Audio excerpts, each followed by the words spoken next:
will speak about India's current renewable energy scenario, and in the process of developing about 30 gigawatt capacity, what we have learned so far, and the kind of challenges that we as a country has faced in terms of promoting renewable, and then what could be the lessons which other countries can also take away from. So in terms of the energy mix, now when I say energy, it's primarily electricity in this context. So we are about 2.8 gigawatt, 280 gigawatt capacity grid, fifth largest in the world, and of that about 11% of installed capacity comes from renewable, about 30 gigawatt capacity. And you can see from the pie chart, the large dominance is from wind. And we have about 20 gigawatt wind, about 4 gigawatt of small hydro, and this to put together contributes about 85% of installed capacity in renewable. And annually we generate about 7.5% of energy. This is the installed capacity.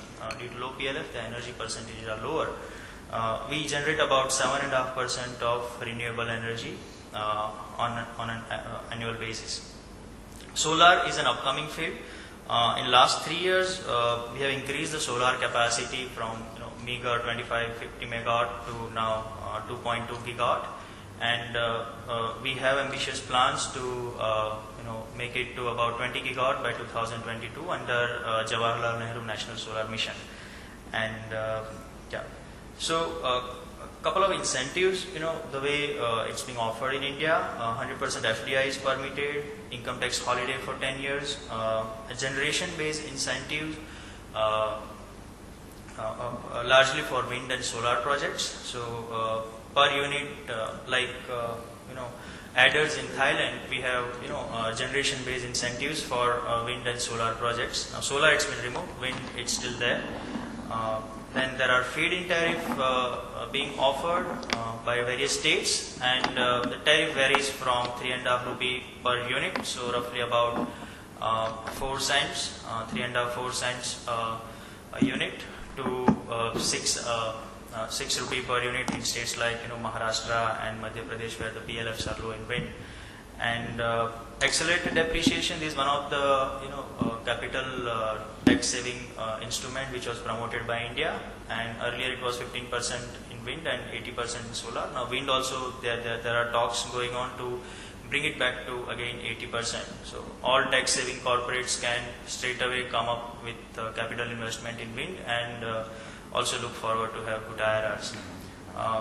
Recently we have had renewable purchase obligations, and renewable energy certificate market was promoted by Ministry of Power, Ministry of New and Renewable Energy, and of course central regulator CERC. And the objective of this mechanism was to make distribution companies and every consumer in electricity more accountable towards their contribution in renewable. So under this obligation, each state and every consumer has an obligation to procure certain percentage of energy from renewable, and due to variety of capacity addition goals, and also limitation to promote renewable in all geographical territory, REC was promoted to act as a tool to virtually transfer the renewable attributes over other territories where renewable energy can't be produced physically. For example, Delhi cannot produce wind power, but then there are states like Maharashtra, Gujarat, Tamil Nadu, Karnataka, where capacity can be added in abundance, and the benefits can be transferred to state like Delhi. Also exemption from customs and excise duty, CDM benefit, now it's almost a dead market, because world over the acceptance for carbon credit market has gone down. And then to promote rooftop and modular capacity addition in solar, now net metering as a concept is being talked about, primarily by Maharashtra, Tamil Nadu, Karnataka, Delhi, Haryana, and few more states are now joining hands to promote net metering, so that even domestic level consumers can start participating in promoting renewable, primarily solar, and then maybe going forward a small scale wind generation.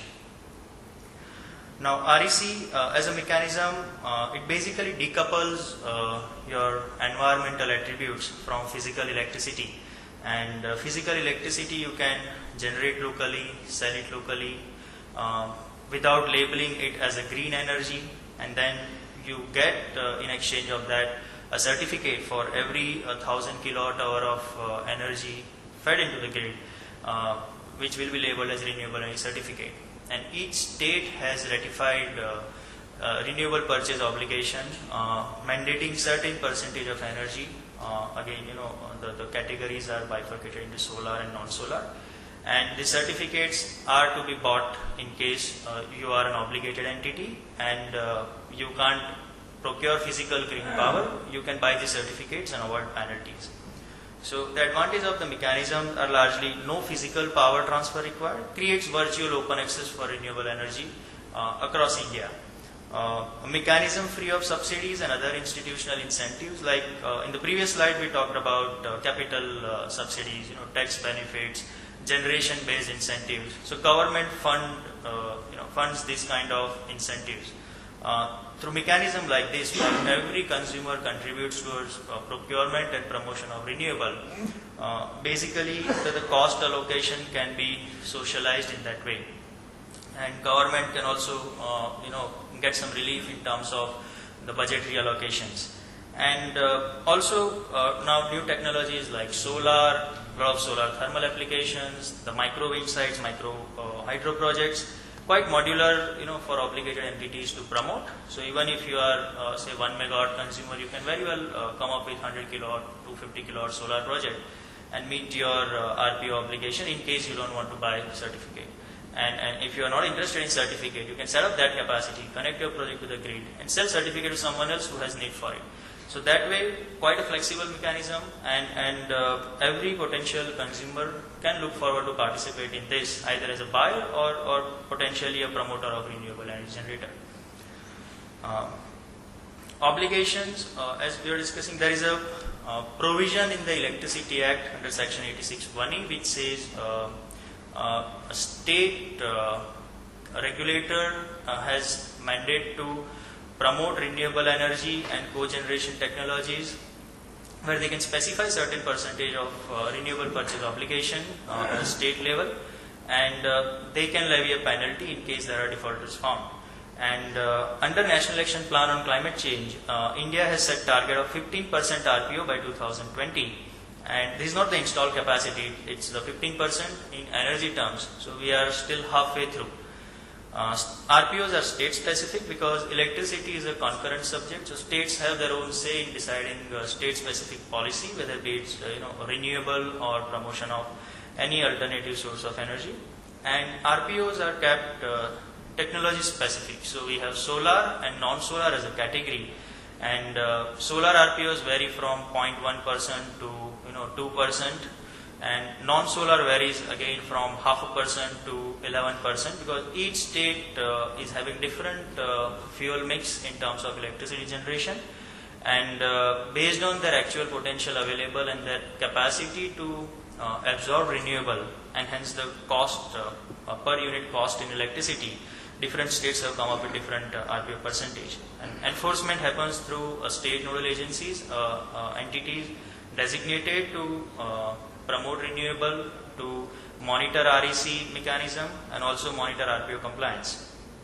The current status, unfortunately, is it's been more than 3 years now, and on the enforcement front, there is little being done by various regulators. Recently, now one regulator in Uttarakhand has penalized the defaulters, and probably that could kickstart maybe a positive momentum for renewable energy certificate market. There are also design issues like it's a compliance market, so virtually pushing everyone to buy something, and when there are cost implications, there will of course be reluctance and resistance. And one side we fail to create demand, but on the supply side, as a policy instrument, the design was made in such a way. A lot of supply started coming in the segment. And as on today, if you look at the current scenario, about 7.6 billion rupee worth of certificates are left unsold.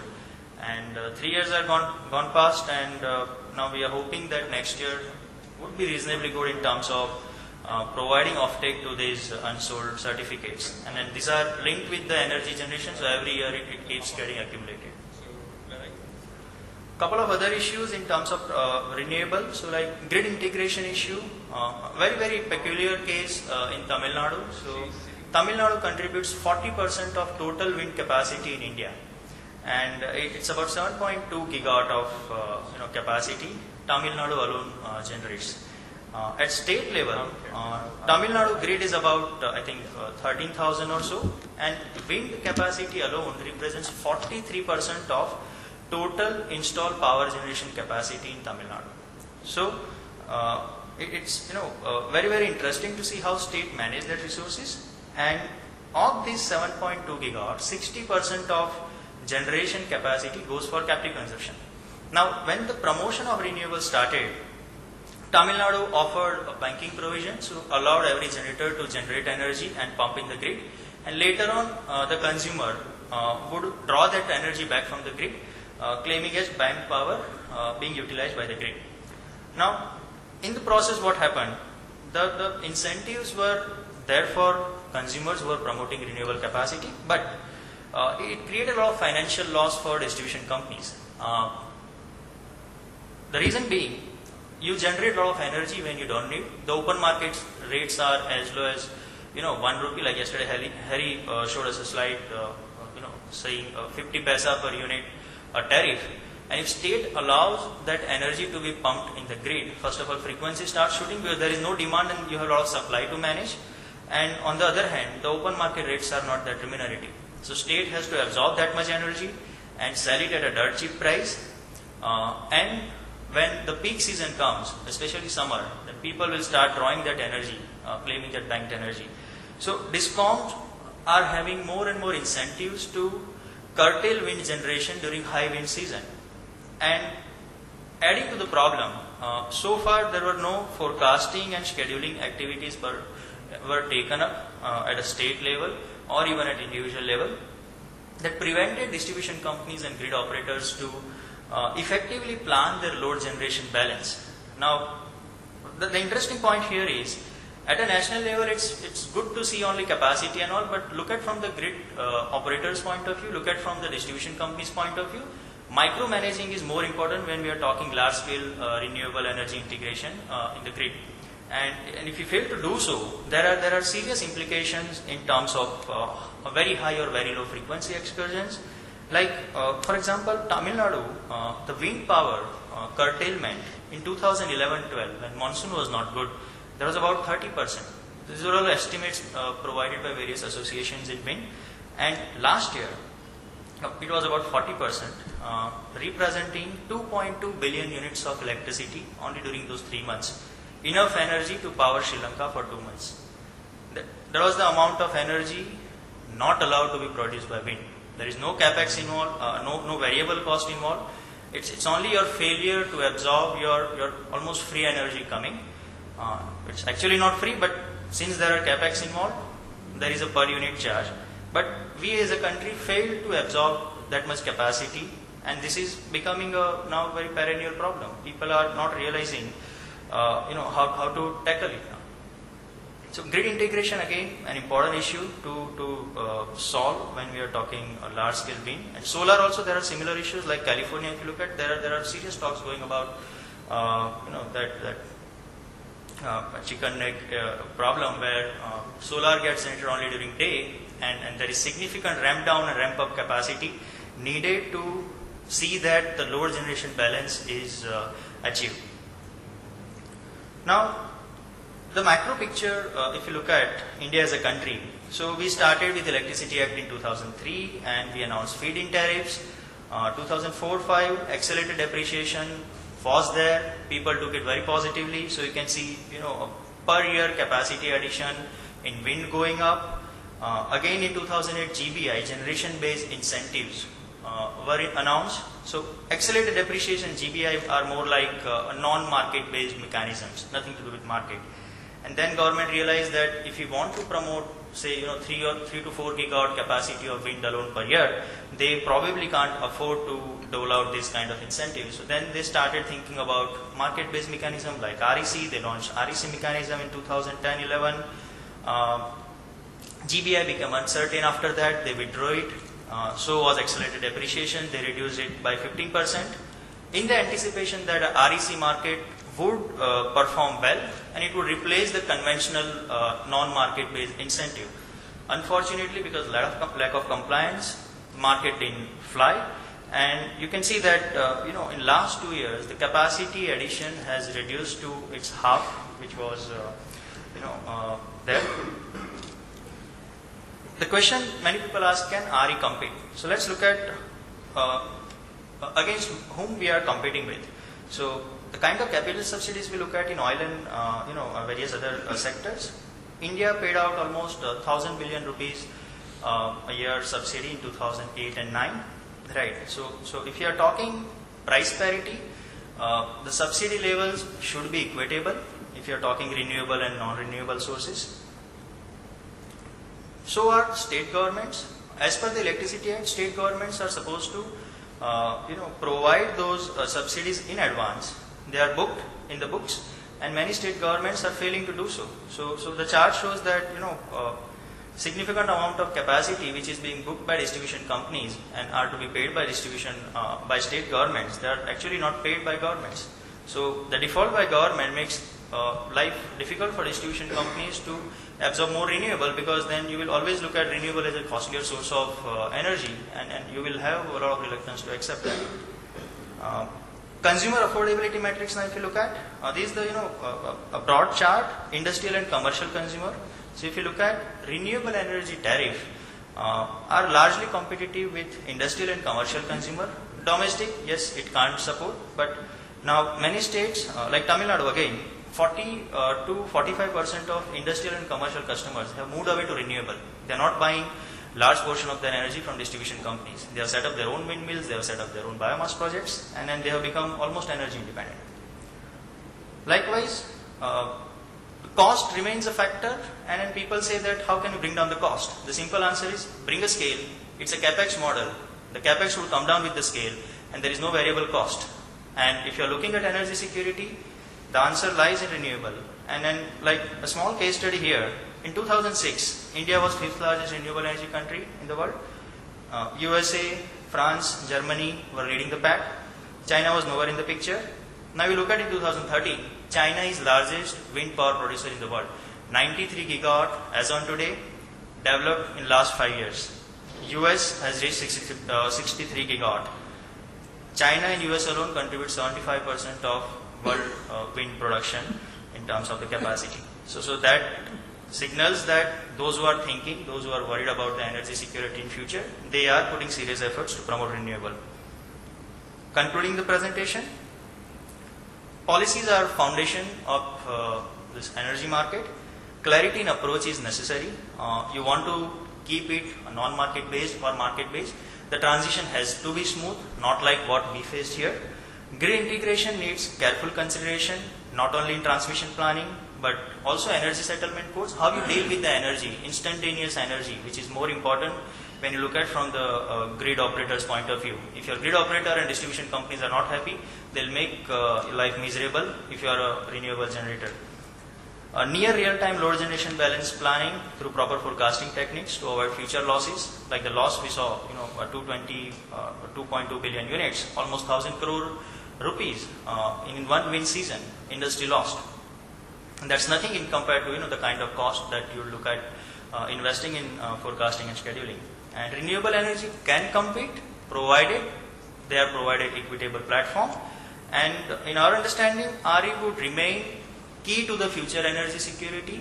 Grid integration, national, regional level, open markets are good, but in terms of availability of supply, there has to be a focus on renewable, not only wind, but solar and small hydro, and whatever way it can.